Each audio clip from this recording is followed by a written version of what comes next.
Welcome to Coast to Coast Sports, College Football Edition. I'm your host, Joseph Caulo. Today we have a full slate of analysis as we recap ASU's latest game against Stanford, preview the matchup this weekend against number 5 in the nation, Washington, as well as the other big matchups on deck this weekend.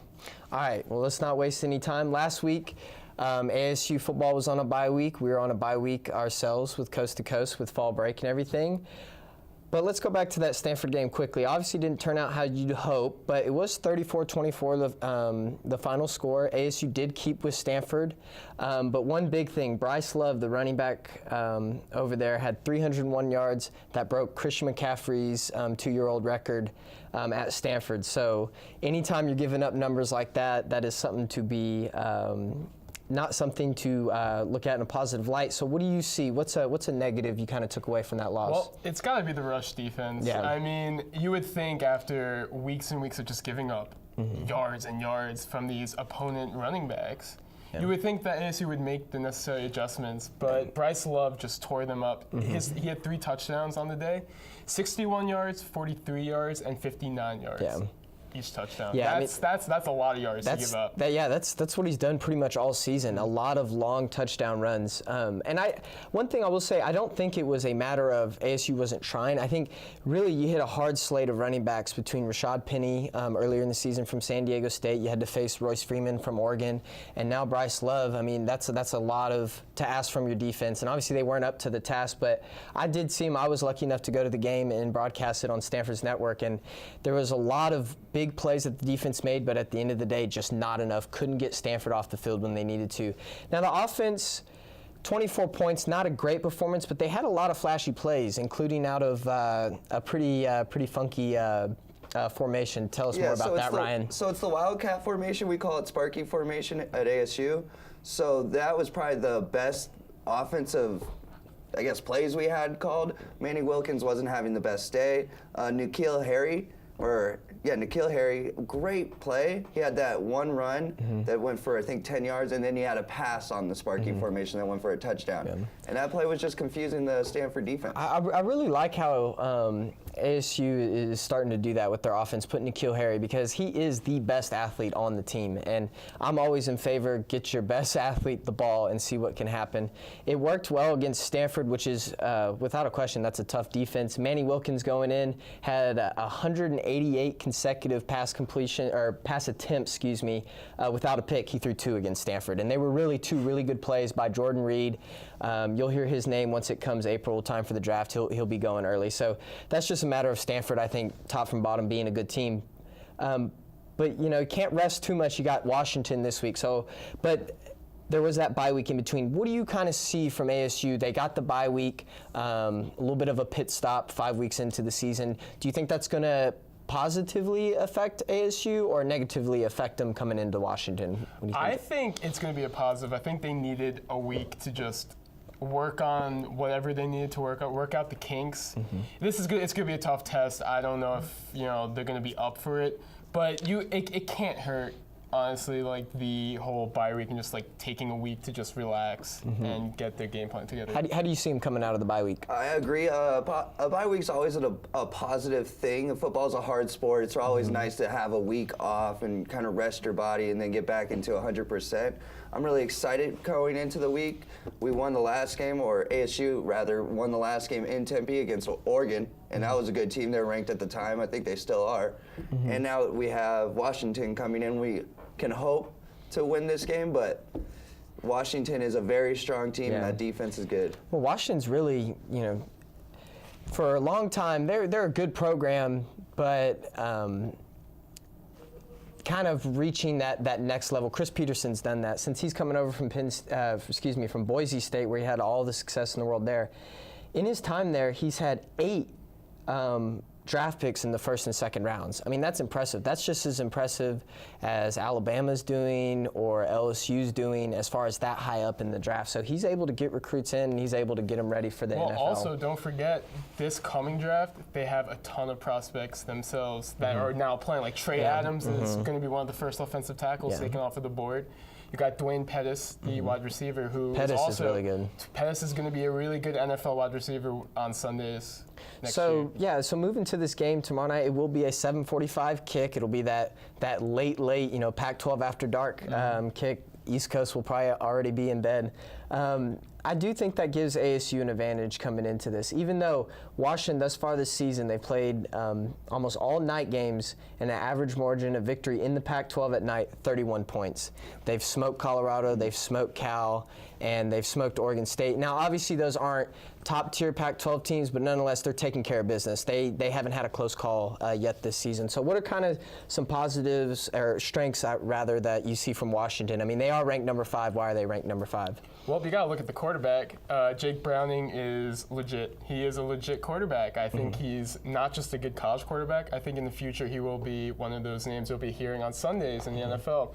I think with him leading that offense, I just think they cannot be stopped. I think they might be a playoff team come in a couple months from now. Well, I mean, they do have some experience with the playoff. They made it last year. And with all this talk of Sam Darnold and Josh Rosen, and probably because they're in LA, that's a bigger media market. But I mean, Jake Browning, he's been getting it done. I think he almost has. He's right around 2,000 yards, a little bit under it. 14 touchdowns, only 3 picks. He takes care of the football. He completes somewhere near 75% of his passes. He can play. What do you see from Washington, Ryan? So Washington, you touched on it. Chris Peterson, I think he's a great coach. He's a really good coach coming from Boise State. He's bringing all that fancy trick plays that he had. Also, their defense. Once again, you touched on it, but their defense is really, really good. They haven't allowed more than 16 points all year. They haven't allowed more than 10 points to a Pac-12 team. We'll see if ASU can top that 10 points, but I do not think they will be able to myself. Obviously, this is a tall task for ASU tomorrow night, so I'm not going to ask whether ASU wins or not. I think it's pretty unanimous here that Washington's going to take care of business, but it is 19 points is how many points they're giving ASU. Do you see the game going under 19 points as far as margin of victory or over 19? What do you see happening? I just think Washington is going to have Manny Wilkins' number the whole entire night. I just don't see them putting up a lot of points. It's not going to be a Texas Tech kind of game where it's just a shootout. You can just go back and forth. Exactly. They're going to stop them on. They know what to expect with Manny Wilkins and this offense. So Washington big. Washington big. I agree. Stanford's a good defensive team. Washington's going to be better. So if Manny Wilkins struggled last week, had the 2 interceptions, what is Washington going to do to contain him? And they probably have a really good game plan for him. Now, one thing I will say, Washington will probably win this game, just more athletes, better coached. But if ASU were to get off to a fast lead like they did against Oregon, you build that 10, 14 point, you keep the crowd into it, you keep the crowd into the second half. You never know. And this is that kind of upset special game, that late night Pac-12 game on the road. Perhaps Washington's kind of sleeping. They still haven't really played a good team this year. And if ASU gives their best effort, you never know. I think it'll be a little bit closer than that. I'm feeling maybe a 2-touchdown win by Washington nonetheless, but it's going to be a tough one for the Sun Devils. Going to drop to 2-4 and 1-2 in conference. ASU almost has nothing to lose, so we might see a couple trick plays too in this game. Definitely trick plays. They're going to try and just get something going any way they can. A lot of Sparky formation.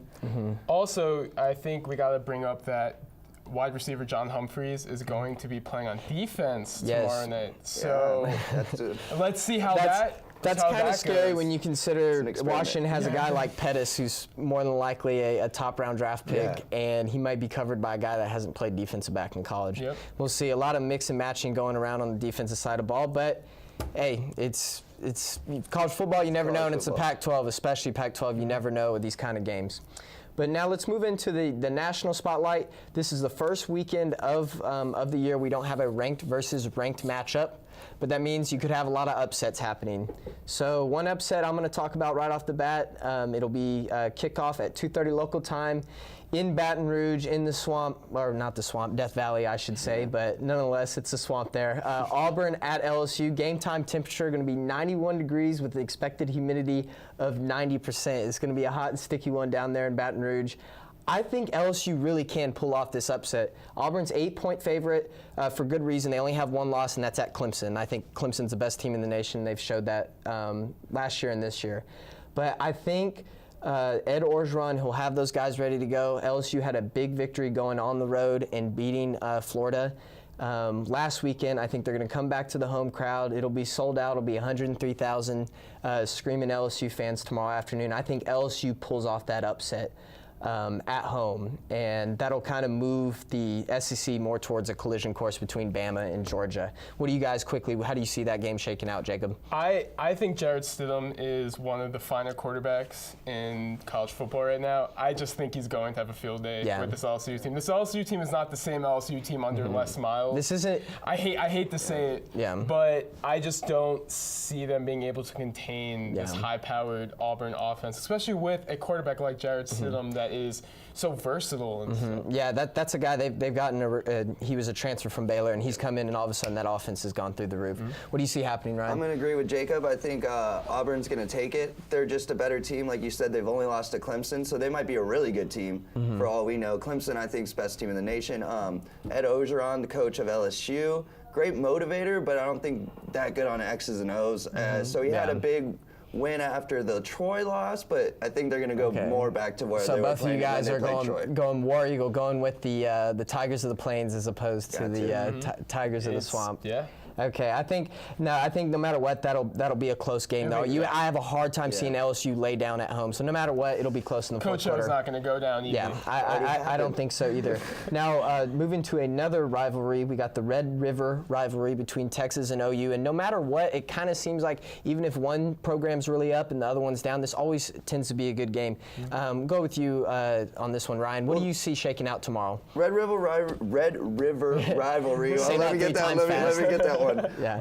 So we got Texas, Texas, Oklahoma. Texas is looking really good after they struggled a little bit in the beginning. We talked a little bit about them in this Coast to Coast when we were talking Texas USC.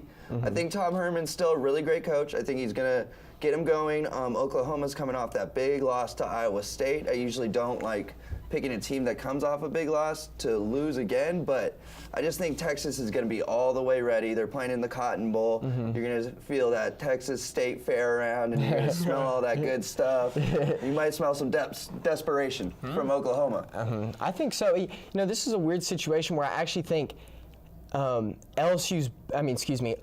was better off losing last week to Iowa State for a wake-up call and say, all of a sudden, if we have any prayer of making it to playoff or winning the Big 12, we got to win this game. So maybe focus them a little bit more as opposed to being distracted by the rivalry, because University of Texas has pulled off this upset a number of times. What do you see? Do you got Texas or OU taking care of business? I do have OU taking care of business. Okay.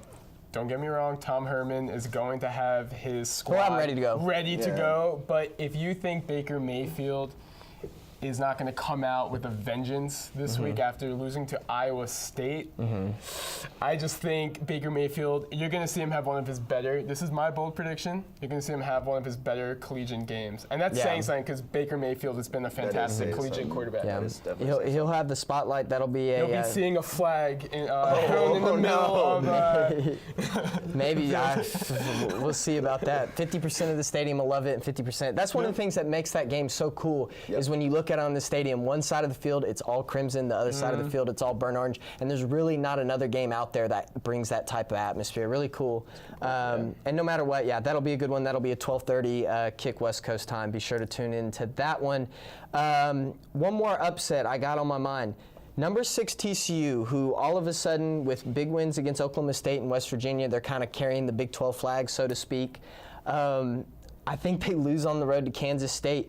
Bill Snyder, 78. He turned 78 last weekend. He's still just as good. God bless him. He's just as good of a coach as when he was in his 40s or 50s or anything like that. He's a great coach. He'll have Kansas State ready to go at home. It's a 11 o'clock a.m. kick, so TCU may be a little sleepy on the road. I like Kansas State in that one. How do you see that game going quickly, Jamie? TCU has kind of come out of nowhere for me. After they lost Trevion Boykin, I kind of thought that program was heading for more of a rebuild. But Kenny Hill has emerged from his old Texas A&M days. So I'm going to have to disagree with you. I think TCU will take care of business, but it's hard to underestimate Bill Snyder, because he's one of the greatest coaches. He's great at getting his teams in history. I mean, no matter how low they are, they always seem to come up with a winning record. What does that mean? When you lose, you win the next week. You don't let one loss turn into two losses. Quickly, Ryan, where do you kind of see that going? TCU, I think, is going to win. Like you said, it's an early game. Kansas State's coming off that loss in double overtime to Texas, who we further talked about. But I just don't think they're going to be ready. TCU is just really strong. They're really strong on defense. They always have been, and they're going to be able to stop them. Okay. All right. Well, I think that just about does it for us. I hope you guys have plenty of free time tomorrow to check out all the games and make it out to Sun Devil Stadium tomorrow night to see what would be, to this point, the biggest upset of the college football season, or just as big as OU going down last week. But yeah, that'll do it for us, folks. Be sure to check us out every Friday for the College Football Scoop. For Ryan Sundeen and Jacob Lev, I'm Joseph Caulo. See you soon.